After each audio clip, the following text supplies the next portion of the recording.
기도하겠습니다. 하나님, 오늘 우리가 하나님의 마음을 품을 수 있게 해주십시오. 우리가 우리의 눈 또한 당신의 눈, 제3자의 눈으로 우리의 삶을 보지 말게 해주시고 하나님의 눈과 하나님의 심정으로 우리의 삶의 현실들을 바라보는 저희들 되게 하여 주옵소서. 그리하여 믿음으로 반응하게 하시고 그 믿음의 반응이 우리 가운데 주의 은혜 가운데 현실화될 수 있는 저희들의 삶이 되게 하여 주옵소서. 부족한 종 말씀을 들고 섰습니다. 말씀을 갈급해하고 사모하는 신명들 한 명도 실망시키지 않고 말씀 받고 승리하며 기쁨의 삶을 살아가는 이들 되게 하여 주옵소서. 이들의 마음에 감동 주시고 은혜 주시는 것 제가 하는 거 아닙니다. 이 시간 성령께서 해 주셔야 합니다. 주님 친히 이 시간 바삐 움직여 주옵소서. 예수님 이름으로 기도했습니다. 아멘. 여러분, 중학교 때 공부 잘하셨습니까? 갑자기 이러시는 분들께서 목사님 왜 나의 성적을 물어보세요. 중학교 공부 잘하고 못하고 중3 때 고등학교 들어갈 때 꼭 국어 시간에 시험 보는데 시험 공부를 하는데 선생님이 고등학교 입시에 이건 꼭 나온다 하고 꼭 정해준 게 있어요. 그게 뭐냐, 특히 국어 시간에 뭐냐면 소설의 4가지 시점에 대해서 논하라 그러거든요. 소설의 4가지 시점. 예, 자기 산골마을 중학교 나오신 분은 전혀 모르고 소설의 4가지 시점, 이거 시험에 꼭 나오는 거거든요. 여기 마치 제가 입시학원의 강사 같군요. 소설의 4가지 시점이 있습니다. 첫째, 어느 중학교 나오셨어요? 모르세요. 소설의 4가지 첫째, 1인칭 시점이 있어요. 1인칭. 즉 내가 주인이 돼서 내가 주인공이 돼서 1인칭 시점에서 소설을 써나가는 거예요. 그 다음에 2인칭 시점이고요. 그러니까 제3자, 너, 그래, 유가 내 삶을 조명하는 2인칭 시점이고, 또 하나는 거기에 여러 가지가 있지만 크게 나누는 거예요. 세 번째는 3인칭 시점. 나와 관계된 제3자가 내 인생을 논하듯이 이 소설을 써나가는 거예요. 근데 또 하나 어려운 게 있어요. 제가 틀렸어요. 또 하나는 뭐냐, 전지적 작가 시점이라는 것이 있습니다. 입시학원 적던데요. 전지적 작가 시점이 뭐냐, 소설을 쓰는 그 저자가 하나의 전지적, 즉 전능한 하나님같이 절대자의 모습으로 이 소설의 모든 것을 주관하고 이걸 바라보고 이것을 써가는 것을 전지적 작가 시점이라고 이야기를 합니다. 즉 이거는 소설을 어떤 각도로 이 소설을 쓰느냐에 따라서 소설의 패턴이나 소설이 우리에게 오는 감동이 다 제각각이라는 거예요. 그러니까 똑같은 사건이지만 어느 각도에 보느냐에 따라서 전혀 다른 해석과 전혀 다른 뉘앙스가 나올 수 있다는 사실입니다. 자, 여러분의 삶에 어떤 어려움의 문제가 있다고 합시다. 나에게 닥쳐온 문제가 있어요. 이거를 누구의 눈으로 봐야 1인칭 시점은 내 눈으로 바라봅니다. 이게 나한테 왜 이런 일이 있을까? 내 눈으로 보는 거예요. 또 하나 2인칭 눈이죠. 내 아내나 혹은 나와 가까운 유가 이 문제에 직면한 나를 보면서 하고 말할 수도 있을 거예요. 혹은 나와 관계없지만 나의 이 스트럭을 하는 상황을 제3자가 이 문제에 대해서 설명할 수도 있을 거예요. 아, 그 사람은 왜 이러지?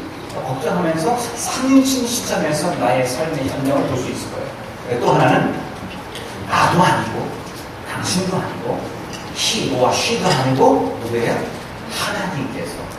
하나님께서 그분의 하늘나라에서 그분의 관점으로 그분의 시각으로 나의 현장의 삶을 바라본다면 어떤 해석이 나올까? 여러분, 우리가 항상 제가 지금 말씀드렸죠. 인생에 있어서 어떤 각도로 보느냐에 따라서 전혀 다른 해석이 나옵니다. 자, 재밌는 예를 들어 여러분 이거 아시는 대화일 겁니다. 실제 있었던 얘기 같아요. 어느 할머니가 권사님이셨어요. 아들 하나, 딸 하나를 출가시킨 할머니 권사님이 어느 날 하나는 뉴욕, 하나는 LA 산다고 합시다. 뉴욕에 있는 딸내미네 집에 신방이 아니고 방문을 갔습니다. 딸내 집에. 와, 갔더니 누가 있어요? 우리 사이가 있는데 우리 사이가 진짜 끝내줍니다. 왜 끝내주느냐? 사이가 그 바쁜 뉴요커의 생활을 하고 있음에도 불구하고 퇴근하자마자 장가 가지고 와서 우리 딸내미는 편안히 텔레비도 보고 리모컨만 보고 있고 사이가 장 보고 와서 글쎄 내려놓자마자 사이가 다 피다듬고 앞치마 두르고 라이프를 도와줘요.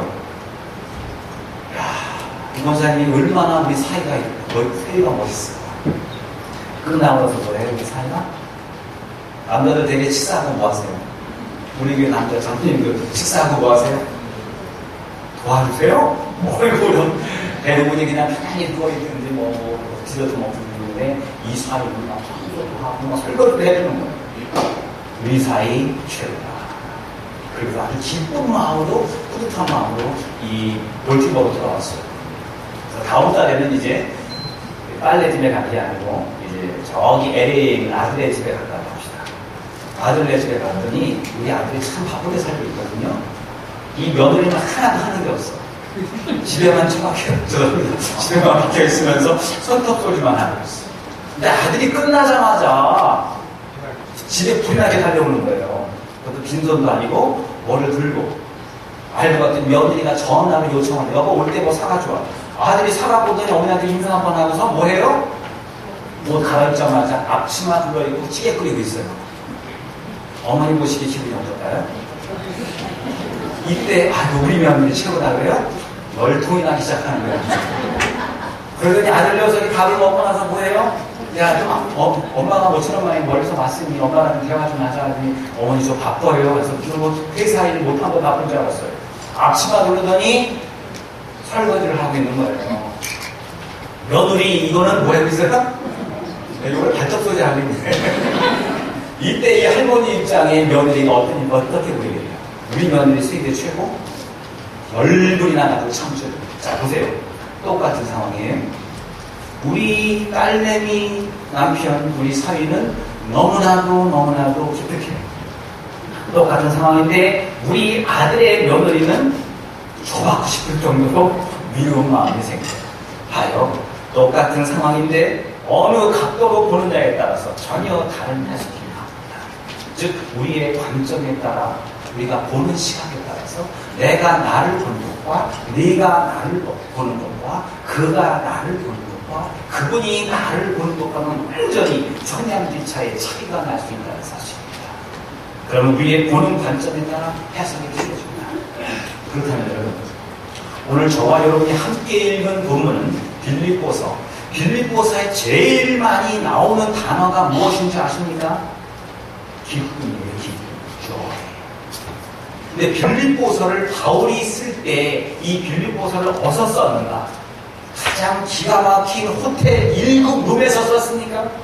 바울이 빌립보서를 쓸 때 어디서 썼냐면 로마 감옥, 시위대 감옥, 가장 서슬퍼한 시위대 감옥 한가운데에서 빌립보서를 썼는데 거기서 제일 많이 나오는 단어가 원망, 불평, 투정이 아니고 뭐라고요? 기쁨이라는 단어예요. 오늘 본문에 보니까 바울이 내가 지금 감옥에 갇혀 있는 것이 12절 말씀을 한번 보십시오. 형제들아, 나의 당한 일이 무엇입니까? 내가 지금 시위대 감옥에 갇혀 있는 일이 도리어 복음의 진보가 된 줄을 너희가 알기를 원하노라.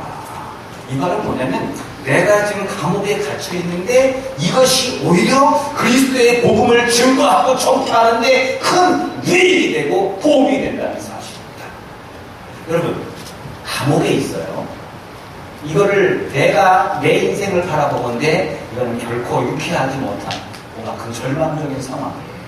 그렇다면 내 친구가 감옥에 갇혀있는 나의 삶을 바라보면 역시 너는 어떻게 인생이 그렇게 끝나니 하면서 나를 불쌍하게 볼지도 몰라요. 제 3자가 보면은 야, 뭔 죄를 졌길래 하면서 나를 불쌍하게 동정할지도 몰라요. 근데 바울은요, 오늘 보니까 전지적 시점에서 뭐라고요? 전지적 시점. 하나님의 시각에서 자기 현재의 상황을 바라보니까 내가 지금 감옥에 갇혀 있지만 이거는 나에게 고통과 절망이 아니요. 남들이 보기에 고통과 절망을 갖고 있지라도 하나님 보시기에 이거는 오히려 그리스도의 복음에 유익이 되기 위한 하나님의 큰 계획임을 알고 그 안에서 기뻐할 수 있는 거예요. 아멘이십니까? 네. 여러분이 지금 누구의 관점으로 보느냐에 따라서 모든 것이 확 틀려져요. 여러분은 하나님의 관점으로 여러분의 인생을 바라보시길 원합니다. 가장 대표적으로 하나님의 관점으로 인생을 바라보면서 승리했던 사람이 한 명이 누구냐면 요셉이라는 사람이 있습니다. 제가 성경 중에 제일 좋아하는 사람 중에 한 명인데요. 요셉은요, 그가 애굽의 노예로 팔려가서 보디발의 집에서 10년 동안 노예로 살다가 그 집 아내의 음모로 인하여 다시 감옥에 가서 3년을 살았고 총 13년 동안 그는 애굽에서 고생을 했어요. 17살에 팔려갔는데 나이 30이 돼서 총리가 될 때까지 점차적으로 승진한 것이 아니고 그동안 14년 동안 얼마나 큰 고생을 했는지 몰라요. 자, 요셉이 애굽에 팔려가는 것 누구 때문입니까? 여러분 소개 안 읽으세요? 요셉이 애굽에 팔려가는 것 누가 팔았어요? 형제들이 팔았죠. 와, 근데 우리 같으면 형들 그럴 수가 있어, 이 배신자요 그럴 텐데 나중에 보십시오. 요셉이 형들을 만나잖아요. 거기서 뭐라고 말합니까? 형들이시여 두려워하지 마십시오. 나를 판 것은 형들이 나를 판 것이 아니고 하나님이 여러분을 구원하시려고 나를 먼저 보내신 것입니다. 지난 생고생이 누구 때문이에요? 형들이 나를 요 모양 요 꼴로 만든 줄 알았어요. 그게 바로 내가 보는 관점이, 혹은 네가 봐도 그렇지, 당신이 봐도 그렇지, 인간들이 보는 관점에서는 형들이 내 인생을 망치게 만들었던 것 같아요. 근데 그런 하나님의 시점으로 보니까 형들이 날 판 게 아니라는 거예요. 하나님이 여러분 모두를 구원하기 위해서 나를 먼저 그분의 손에 내가 이끌려 흘려왔다는 거예요. 여러분 보십시오. 창세기를 잘 읽다 보면 요셉이 이제 애굽의 노예 상인들한테 팔린 다음에 뭐라 그러냐? 요셉이 이끌려 애굽까지 갈세 그래요. 요셉이 누구예요? 이끌려. 누구에게 이끌려? 노예 상인에 이끌리지 않아요. 히브리 사람들은 주어는 항상 반드시 집어넣어요. 생략하지 않은 때가 딱 한 번 있어요. 어떤 때? 주어가 하나님일 때는 주어를 생략해요. 요셉이 누구에게 이끌려? 누가 돼요? 주어가 생략됐어요. 누구라고요? 와, 노예 상인이 끌고 간 줄 알았더니 하나님에게 이끌고 간 거예요. 우리가 우리의 관점으로 보기에는 이것은 정말 절망적 상황이요, 분통이 터질 일이요, 성질날 일이지만 그걸 한 걸음 넘어가서 아니 하나님의 입장에서 하나님의 마음을 가지고 우리의 삶을 바라볼 때 우리의 현재의 어려움과 고난은 완전히 정말 totally different, 완전히 해석이 달라질 수 있다는 사실입니다. 한국말도 그런 말이죠. 꿈보다 여러분이 닥친 현실보다 그거에 대한 해몽이 아니고 해석이 중요합니다. 내가 내 입장에서 해석하지 마십시오. 여러분이 봐봤자 그저 평면적인 모습일 뿐이에요. 하나님의 모습으로 삶의 현장을 바라보고 여기는 분명히 하나님의 계획과 뜻이 있음을 우리는 발견할 수 있습니다. 유명한 기독교의 교부 중에서 세인트 어거스틴이라는 사람이 있어요. 성 어거스틴. 그 사람이 쓴 책들이 많아요. 우리 시간에 필독서도 가려는데 거기서 하나님의 도서, 또 City of God이라는 책이 있어요. 하나님의 도서. 그것은 뭐냐? 로마 제국 말기에 어거스틴이 쓴 책인데 뭐라고 썼냐면은 로마 제국 말기에 로마가 기독교 국가가 돼가지고 기독교가 막 이제 번성하기 시작합니다. 조금만 있으면 지중해 연안의 모든 로마 속국이 다 로마가 돼서 당시에 전 세계 복음화가 될 것 같은 이런 기쁜 상황에 처해 있었는데 로마가 망해버려요. 그것도 누구한테 망하느냐? 저 북쪽 유럽, 지금 북유럽이 굉장히 선진들이 그 당시에는 야만인들이었어요. 북쪽 유럽의 저 게르만 민족들, 저 바이킹 민족들, 저 아무것도 모르는 저 민족들에게 이 강력한 국가 로마가 망해버립니다. 어거스틴이 그 도성, 하나님의 도시라는 책을 쓰면서 와이라는 단어를 자꾸 써요. 하나님 왜? 로마가 왜 망해야 돼요? 가만히 두시고 더 번성하게 해야 하나님의 나라가 발전이 될 거 아니에요? 왜? 하고 쓰다가요. 중간쯤 가면서 그 하나님의 관점에서, 자 보세요. 누구의 관점에서? 하나님의 관점. 내 관점으로 보니까 자꾸 이해가 안 돼요. 근데 하나님의 관점으로 로마가 멸망한 것을 보니까 이렇게 깊은 뜻이, 하나님의 엄청난 깊은 뜻을 들고 갈다. 그 책임이 하나님의 도서인데, 로마 게르만 민족이 로마를 멸망시키죠. 그런 다음에 그들이 신성 로마 제국이라고 하는 나라를 세운 다음에 로마에서 제일 먼저 받아들인 게 뭐냐? 그들이요, 그동안 지중해 연안의 로마 제국에만 퍼졌던 기독교가 신성 로마 제국, 비르마 민족에 쳐들어와서 신성 로마 제국이 생긴 다음에 이 그리스도의 복음이 저 북유럽까지, 저 스웨덴까지, 혹은 저 잉글랜드까지 그리스도의 복음이 전파되게 만드는 복음 확산의 원동력이 되었다는 사실입니다. 어거스틴의 길을 보기에는 로마가 망한 게 이해가 안 돼요. 원망스러워. 근데 하나님의 입장으로 보니까 하나님의 나라가 확장되기 위한 하나님의 엄청난 기록이 있음을 발견하고 감사를 드리는 것으로 이 책이 마치고 있습니다. 여러분, 인생을 살다 보면 여러 가지 고난을 닥치게 되죠. 안 해주십니까? 아멘 안 하시는 분이 나는 절대 고난이 없거든? 그런 말 하지 말라고. 예. 여러분 없어요, 고난? 여러분, 인생을 살다 보면 고난이 닥칠 수 있습니다. 그것까지는 안 하실 수 있죠? 한번 해보세요. 아멘. 아멘. 오늘 다들 왜 이렇게 아멘들을 못하시는지, 거의 비셨는지 모르겠습니다. 여러분, 우리가 인생을 살다 보면 고난이 올 수 있는데, 이 고난이 우리를 힘들게 만드는 거 아니에요? 목사님, 나 고난 때문에 힘든데? 고난이 우리를 지치게 만드는 거 아니에요. 목사님, 무슨 말, 고난 닥치면 난 지쳐요. 힘들고 지쳐요, 고난 때문에. 여러분, 힘들고 지치는 이유가 뭔지 아십니까? 여러분이 고난 때문에 힘들고 지치는 게 아니고 하나님의 눈으로, 하나님의 시각으로 이 고난이 보이지 않으니까, 하나님의 시각으로 이 고난이 해석되지 않으니까 힘든 거예요. 나에게 왜 이런 일이, 내가 한마디 가도 이 문제가 풀리지 않고, 나에게 왜 이런 절박한 문제들이, 남들에게 없는 문제들이 왜 내 앞에 왔는지 나는 이해가 안 돼요. 그런데 하나님의 입장에서 이 문제를 바라보면, 하나님의 시각에서 이 문제를 바라보면 이 문제가 하나님의 깊은 뜻과 하나님의 계획이 있음을 알고 새롭게 이 모습이 나에게 조명되니까 어떻게 해요? 그때부터는 슬픔이 아니요 하나님의 기쁨이에요. 여러분, 감옥에 들어가서 기뻐할 분 계십니까? 바울은 그 감옥 속에서 기뻐해요. 제 정신입니까? 아니에요. 누구 정신이에요? 하나님 정신으로 이 삶을 바라봅니다. 이 감옥이 결코 고통이 아니에요. 하나님의 영광을 위한, 왜 하나님의 영광을 위한 이 감옥의 분들을 그러니까 소개할 거예요. 하나님의 영광을 위한 하나님의 큰 계획임을 알고 감사를 드립니다. 그렇다면요, 오늘 여러 가지 고난의 문제를 가지고 이 자리에 나오신 여러분들, 이 시간 여러분의 눈은 감으십시오. 여러분의 육신의 눈을 감으시고 이제 하나님의 눈을 한번 떠보십시오. 하나님의 시각으로 여러분의 이 문제를 한번 지켜봐 보십시오.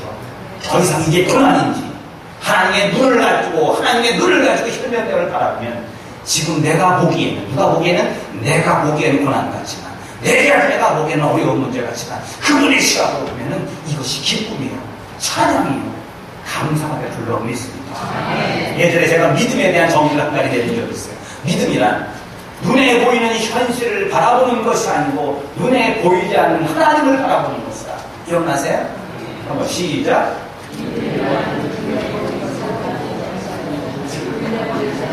네, 중간에 여기 그냥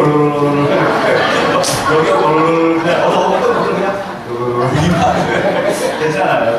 또 하면 되니까. 오늘 저는 믿음에 대한 새로운 정의를 하는 게 믿음이란 하나님의 시각으로 내 문제를 바라보는 것이다. 하나님의 시각으로 내 문제를 바라보는 행위, 이것이 바로 믿음이에요. 내 시각으로 나의 문제를 바라보는 것이 아니고 하나님의 시각, 하나님의 눈으로, 하나님의 마음으로 나의 문제를 바라볼 줄 아는 행위, 이것이 믿음이에요. 믿음이란 하나님의 시각으로 내 문제를 바라보는 것이다. 시작. 하나님의 시각으로 내 문제를 바라보는 것이다. 친구한테 제가 물어볼 거예요. 마시는 분들은 밥도 못 드리고 틀린 분을 밥 뺐을 거예요. 적어보세요. 예, 여러분, 이렇게 믿음이란 하나님의 관점으로 따라, 어떤 관점으로 따라서 모든 그런 해석이 달라진다고 했죠. 그 다음에요, 달라진 해석, 즉 내가 내린 해석에 따라서 거기에 대한 리액션, 반응도 틀려요. 어떻게 이것이 해석되었느냐에 따라서 거기에 대해 나의 반응도 틀려질까요? 아까 바울이 옥중 생활에 들어있었는데 이 옥중 생활이 1인칭, 2인칭, 3인칭으로 보기에는 고난이요, 절망이요, 안타까운 일이지만 하나님의 시각으로 보니까 이거는 기쁨이요, 그분의 계획이요, 그분의 뭔가 승리가 있다는 걸 깨달으니까 옥중 생활에 뭐에 진보가 되니, 즉 뭐에 옥중 생활이 나에게 유익이 된다는 해석이 나와요. 그러니까 거기에 대해서 어떻게 가능합니까? 이것이 나에게 유익이면 기뻐요, 슬퍼요? 너무 쉬워요. 이것이 나에게 유익이 되면 열받아요, 기뻐요? 예, 그렇잖아요. 바울이 이것이 유익이 되니까 뭐예요? 여러분, 빌립보서에 기뻐하라, 항상 기뻐하라. 또 이렇게 해서 빌립보서에 이 기쁨이라는 단어가 20번 이상 나옵니다. 이 작은 성경 안에 기쁨이라는 단어가 20번 이상이 나와요. 이 말은 무엇을 의미합니까? 그의 삶 가운데 이 절망적 상황이 하나님의 눈으로 재해석되니까, 아멘이십니까? 하나님의 눈으로 재해석되니까 이 상황 가운데 나의 반응이 뭐냐? 기쁨, joy, 기쁨으로 반응이 나오는 거예요. 똑같은 상황인데 어떻게 해석되느냐에 따라서 그 리액션이 틀립니다. 여러분, 마리아가 예수님 앞에 뭐를 깹니까? 옥합을 깨죠? 옥합을 뚜껑을 연 게 아니고 완전히 깬 거예요. 옥합 하나만 해도 한 사람의 한 달치 공급이 될 정도로 이게 귀금속이에요. 그 대리석, 그거를 깨요. 오직 한 분에게만 줘요. 그거를 한 방울 뿌린 것이 아니고 전체를 다 예수님의 발에 뿌려드리고, 그 다음에 자기의 머리카락으로 그 발을 닦으면서 울지 않았습니다. 이 마리아의 행위에 대하여 예수님은 뭐라고 말씀하셔요? 이 여인의 행위를 칭찬하시고, 이제 그리스도의 복음이 전파되는 그때 이 여인의 행위도 함께 기록되라고 이렇게 칭찬하셨어요. 근데 똑같은 행위인데 가룟 유다는 이거를 잘못 해석한, 자기 입장에서 해석한 가룟 유다는 뭐라고 해요? 그거를 왜 낭비하냐는 거예요. 마리아의 옥합을 깬 사건이 예수님의 입장에서는 어떤 반응으로 나와요? 칭찬과, 앞으로 그것이 계속 기억이 남는 만큼의 엄청난 주님의 어떤 실업이 됐는데, 똑같은 사건인데 가룟 유다 입장에서는 그거를 가난한 사람들에게 나눠줘야지 왜 갖다 놓냐고 낭비라고 말합니다. 이 반응이 완전히 틀려집니다. 한 사건을 어떻게 해석하느냐에 따라서 반응이 완전히 틀려집니다. 여러분도 마찬가지죠. 자, 성경의 얘기를 자꾸 할게요. 다른 이야기보다는 홍해바다 앞에서 똑같은 상황입니다. 누구는 홍해바다 앞에 있고 누구는 바다를 건넌 게 아니고 똑같은 홍해바다 앞에서 이스라엘 백성 전체와 모세 한 명의 모습을 확연히 틀려요. 그들이 이 상황을 어떻게 해석하느냐에 따라서 완전히 반응은 틀려지고, 이스라엘 백성들은 홍해바다 앞에서 그 양쪽의 절벽과 뒤쪽의 애굽의 군대 사이 속에서 이스라엘 백성들이 해석한 해석은 뭐예요? 여기서 우리가 죽게 되었다는 거예요. 애굽은 애감지가 없었어요. 어디까지 나왔냐는 거죠. 그들은 어떻게 해석했어요? 이것이 우리를 궁지로 몰아넣고 우리가 죽게 만들기 위한 어려운 난제라고 생각했기 때문에 그들은 어떤 반응이 나와요? 원망과 불평과 물고기들과 통곡의 반응으로 나와요. 똑같은 상황에 하나님의 시각으로 바라봤던 사람 모세, 그들과 똑같은 시각이 아닌 하나님의 시각으로 이 문제를 바라봤던 모세는 전혀 다른 해석과 전혀 다른 반응이 나와요. 모세는 하나님의 시각으로 보니까 이것이 하나님이 우리를 애굽 군대한테 몰살당하게 만들고 홍해바다에 빠져 죽게 만들기 위한 하나님의 그 나쁜 bad plan이 아니라는 걸 알았어요. 하나님의 눈으로 보니까 뭐야 이거는요? 그동안 애굽에서 430년간 종살했던 우리들을 탈출시키기 위한 그분의 계획이고, 또 우리를 그동안 못 살게 했던 그 애굽 군대를 한 번에 수장시키기 위한, 즉 우리의 왼수를 갚기 위한, 원래 원수죠. 근데 한국 사람은 왼수에 가서 우리의 왼수를 갚기 위한. 여러분 오늘 왜 아멘이라는 단어 까먹으셨어요?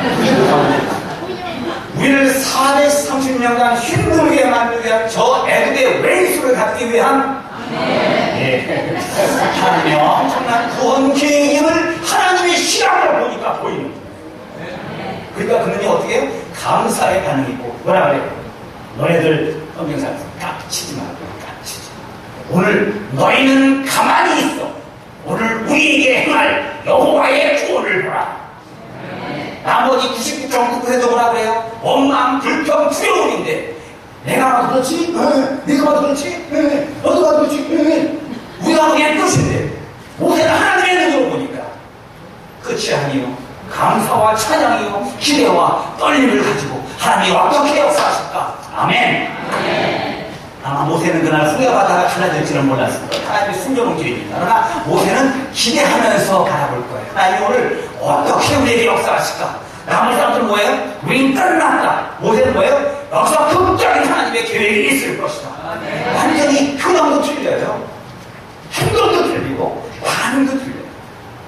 이게 모세가 홍해바다 앞에서 기도할 때 하나님은 이 모세를 통해서 이 하나님의 시각을 볼 수 있는 힘을 주십니다.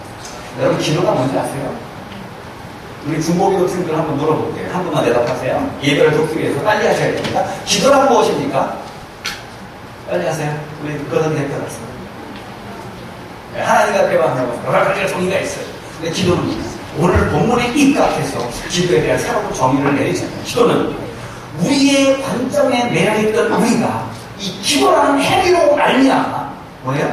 하나님의 관점으로 우리의 삶의 현장을 볼 수 있게 만드는 행위. 기도하지 않으면요 내가 문제를 보게 돼요. 기도하지 않으면 이 문제를 보는 내 이유가 나한테 하는 말이 들려요. 그 사람들이 하는 말이 들려요. 근데 기도하면서 하나님의 심장을 갖고 하나님의 마음을 나누기 시작하고 하나님의 관점을 갖기 시작하면 이 문제가 이제 내가 바라보는 게 아니고 네가 바라보는 게 아니고 우리가 바라보는 게 아니고 하나님이 바라보는 모습으로 아멘이십니까? 하나님이 바라보는 모습으로 우리의 삶이 바뀌어요. 완전히 틀려요. 완전히 바뀌어요.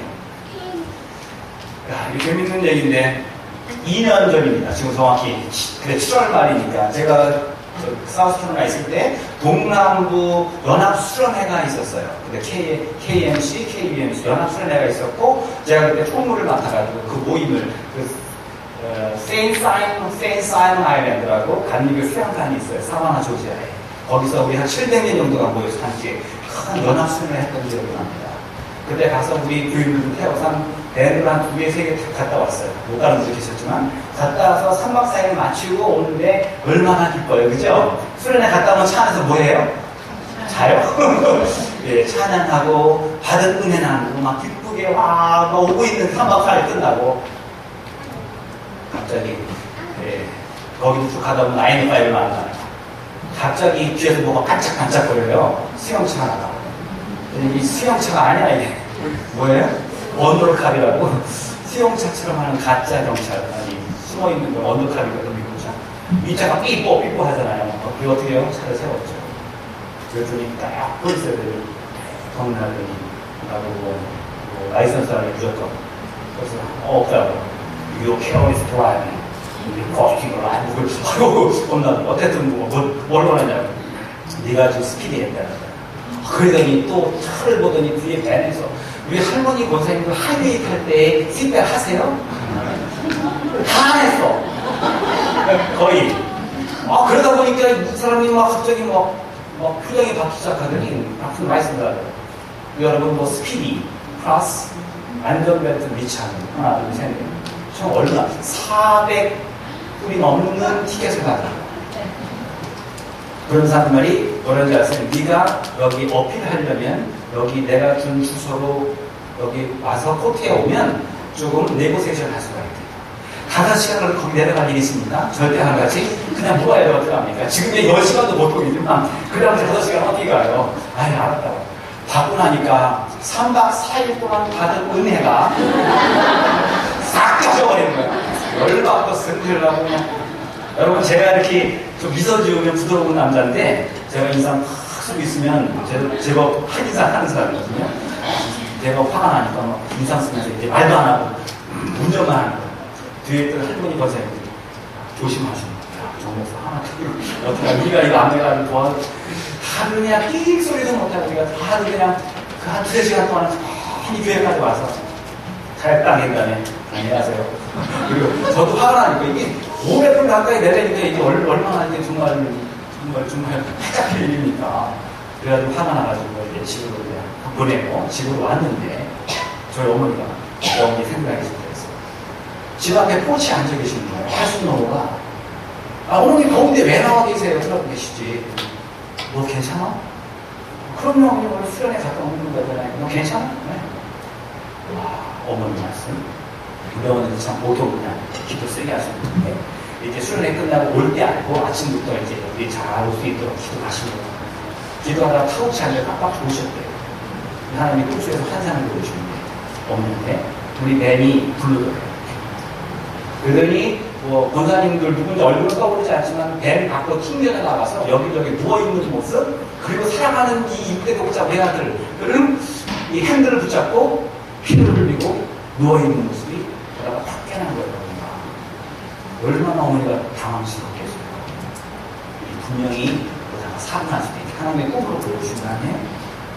그래서 어머니가 그때 다 카우치에 앉아가지고 우리 어머니 기도하면 아주 소리 고야고야 되는 스타일. 쥐야! 어머니, 쥐야! 쥐야! 붙잡아주세요! 우리 아들 붙잡아주세요! 제 기도는 나가요! 뭐 이러면서 우리 어머니가 아주 원분으로 치는 거예요. 붙잡아주세요! 결국 누가 붙잡았어요? 누가 붙잡았어요? 아닌데 누가 붙잡았다고요? 하나님이 붙잡은 왜 믿음 좀 오죽하세요? 누가 붙잡았어요? 하나님, 우리 좀 더 우리 상처합시다. 하나님이 경찰을 통하여 저를 붙잡아 주셨고 그때 스피드를 이제서야 그때 스피드를 먹은 제가 과속을 했겠습니까? 시켜서 밑으로 내려갔죠. 안 그랬으면 제가 굉장히 스피디한 사람이에요. 그때 티켓을 먹고 천천히 왔기에 하나님 붙잡아주세요 했던 어머니의 기도 때문에 경찰이 저를 붙잡고 스피디 업계 해서 정말 감사하게 무사하게 오니까 470불 티켓이 아깝지가 않아요. 우리 큰돈이과 나의 생명을 바꾸는 건데 470불이 아까워요? 네. 여러분 똑같은 상황인데 그 상황에 이런 반응과 이런 모습에 따라서 완전히 정말 totally different 리액션이 나올 수 있다는 사실입니다. 그렇죠? 우리는 인생을 어떤 관점으로 해석해야 됩니다. 두 번째, 해석에 따라서 거기에 대한 우리의 리액션은 반드시 틀립니다.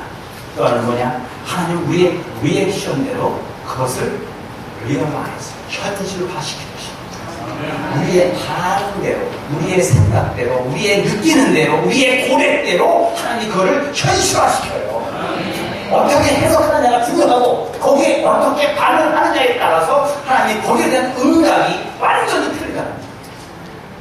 여러분 이스라엘 백성들이 광야에서 막 먹을 것이 없으니까 원망 불평했죠. 뭐라 그래요? 우리로 하여금 애굽에 매장지가 없어 여기까지 딛고 나오냐. 이 박한 식물 만나 보고 박한 식물이래요. 여러분 우리는 만나 한 번 먹으면 일평생 동안 죽게 충성할 수 있겠죠. 우리는 만나. 우리는 한 번도 못 먹어본 만나를 하나님 주시는 그 특별한 메뉴를 이 박한 식물이라고 하면서만 원망하잖아요. 그래서 하나님이 이 백성들을 이제 저주합니다. 그래서 너희 입술의 열매대로 입술의 열매대로 너희들 가운데 20세 이상의 장녀 한 명도 내가 너희에게 허락한 그 땅에 들어가지 못합니다. 오직 누구죠? 여호수아 그 사람입니다. 왜? 내가 그 리액션에 반응한 것에 대해 사람이 그를 거기에 네 고백대로, 네 결정대로, 네 행위대로 하나님께서 거기에 현실화 시켜 주시는 거예요. 여러분, 욥기서를 보게 되면 욥이 엄청난 재난을 당했죠. 고난을 당했잖아요. 욥이 고난을 당한 다음에 욥기서가 굉장히 길지만 고난을 당한 직후에 그가 혼자 한탄하면서 고백하는 내용이 있어요. 여러분 찾을 필요 없고 제가 필요한 걸 찾아볼게요. 욥기서 3장 25절에 보게 되면 이런 말이 나와요.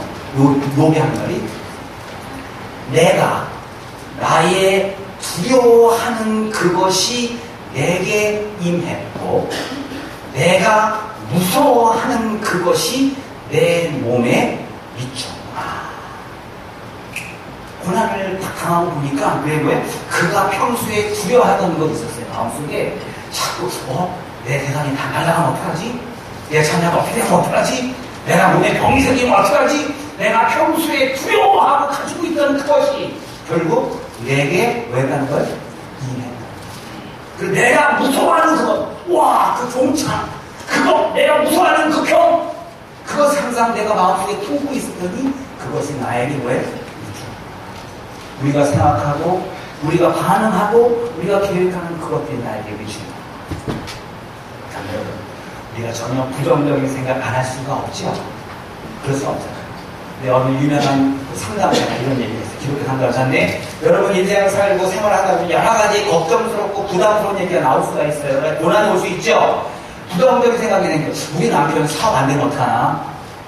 아이고, 우리 아들, 우리 딸 사고 나면 어떡하나? 아이고, 내가 갑자기 안 걸리면 어떡하나? 이런 생각이 들 때가 있어요. 야, 여러분, 시침이 또 떼고 계시네. 나는 절대 안 그러는 목사님. 우리 그런 마음 들 때가 있어요. 그럴 때 어떻게 합니까? 등록까지 이렇게 하는데, 그 목사님 그 상담자들도 보면, 코인을 넣고 동전을 넣으면 그 야구 배트 연습장이 있어요. 동전을 넣으면 뭐가 날아와요? 공을 날아오죠. 그러면 야구 배트로 공을 쳐내요. 가만히 하면 걱정이 많아요. 그럼 그걸 어떻게 해요? 그냥 공에 맞는 게 아니고, 그거를 예수의 방망이로, 예수의 야구 배트로, 그거를 쳐내는 거예요. 그래야지 나의 미치는 그것이 나에게 현재가 되잖아. 그게 오면 예수 이름으로 물러갈 쫙. 아니면 예수 이름을 알고 있으면 물러갈 쫙. 한번 해볼게요. 내 남편 사업 안 되면 어떡하지? 우리의 사고 나면 어떡하지? 행동도 하시면 좋고요. 내가 병 걸리면 어떡하지? 우리 교회 잘 안 되면 어떡하지? 동의하죠? 예, 맞습니다. 믿음으로 여러분 물리칠 수 없다. 그 사람이 기뻐하시는 모습을 항상 가지고 있을 때 그 하나님이 기뻐하시는 그 모습이 우리 삶의 현실화로 다가올 수 있다는 사실입니다. 믿음은 바라는 것들의 뭐예요? 지금 뭐예요? 내가 원하는 것이 이루어지는 거예요. 내가 좋은 것만 원하면 좋은데 그렇지 않은 것이 올 수도 있으면 그것이 나한테 이루어질 수가 있어요. 그렇지 않은 것이 오면 어떻게 해야 돼요? 예수 이름으로 물러가는 거예요. 오늘 사도 바울이 시대 감옥에 있었잖아요. 그 속에서 하나님의 시각으로 보니까 이게 하나님의 뜻이 있다고 생각해. 그러니까 그 반응이 뭐죠? 기쁨으로 나와요. 그러니까 하나님께 결국 이거를 현실화시켜주죠. 여러분, 바울이 이 로마 시대 감옥이 있었던 게 얼마나 로마가 기독교 되는데 지대한 공헌을 미치는지 아십니까? 로마 본문에 보니까 시대 감옥이라고 이야기했는데, 시대는 황제를 지키는 황제 특수 경호 부대거든요. 이 황제 특수 경호 부대는 로마 역사에 보니까 아무나 되는 게 아니에요. 황제와 피가 섞인 일가 친척만이 황제의 시대가 될 수가 있어요. 근데 여러분, 네로 황제는 18,000명. 왜 이렇게 무서웠나 봐요. 노미니우스 황제는 12,000명. 적어도 10,000명 이상의 신입회가 왕을 지키고 암살에 대해서 왕을 보호하고 있어요. 그 왕의 친척들이란 말이에요. 나중에 이 시대 중에서 장군도 나오고, 이 시대 중에서 나중에 황제도 나와요. 그러니까 시대는 굉장히 파워풀한 사람이에요. 근데 바울이 좀 어디 갇혀 있어요? 로마 시대 감옥에 갇혀 있어요. 여러분, 바울은 앉으나 서나 사람 만나면 뭐 한다? 수다 떨어요? 뭐예요? 전도하는 사람이에요. 여러분 전도해보셨죠? 선교회가 전도해보셨습니까? 전도해서 전도지 죽으면 얘기하는 거라며? 아이, 됐어요. 필요 없이 생각하잖아요. 근데 여러분, 시대 감옥을 보니까 하루에 6번씩, 즉 4시간만 하루에 6번씩 6명이 교대하게 되어 있습니다. 그럼 하루에 몇 명? 66이 적어도 36명은 내가 확보되어 있는 거예요. 바울이 자기를 정화하는 사람들, 자기를 지키는 그 시대 간수들을 보고서 가만히 있었을까요? 뭐 했어요? 전도했어요. 그때 복음을 전했어요. 그들이 도망가고 싶어도 도망가야 못 가요. 그들은 자기 이름을 보초를 써야 되니까. 계속 바울은 그들에게 복음을 전하는 거예요. 복음을 전하는 거예요.